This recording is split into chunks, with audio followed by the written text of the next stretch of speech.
Praise the Lord. சங்கீத புஸ்தகத்துல ஒரு வார்த்தை இருக்குது பாருங்க. 112 சங்கீதம் 9 வாரி இறைத்தான் ஏழைகளுக்கு கொடுத்தான், அவனுடைய நீதி என்றைக்கும் நிற்கும், அவனுடைய கொம்பு மகிமையாய் உயர்த்தப்படும். துன்மார்க்கன் அதை கண்டு மனமடிவாகி தன் பற்களை கடித்து கரைந்து போவான். துன்மார்க்கருடைய ஆசை அழியும். அப்போ இந்த இடத்துல வாசிக்கிறபடி இந்த நாட்களில் நம்ம போகிற பாதையில் நம்ம எப்படிப்பட்டவர்களாக இருக்க வேண்டும்னா, நமக்கு உள்ளதிலே கொஞ்சத்தை பிறருக்கு கொடுக்கிறவர்களாக இருக்கணும். பெரிய பெரிய கோடீஸ்வரர்கள் எத்தனையோ தலைமுறைகளுக்கு சேர்த்து வைத்த பிள்ளைகள்லாம் இருக்கிறாங்க.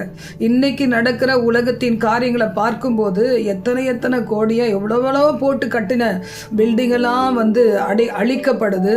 தீவிரமாய் அது கண்ணு வைக்கப்பட்டு அதுக்கு ஒரு முடிவை கொண்டு வரணும்னு உலகமே துடித்து கொண்டு இருக்க, உங்களுக்கு இருக்கிற இந்த வாழ்நாளில், எனக்கு இருக்கிற வாழ்நாளில் நம்ம கிட்ட இருக்கிறதை பிறருக்கு கொடுப்போம். தேவனுடைய வார்த்தையை கொடுப்போம்.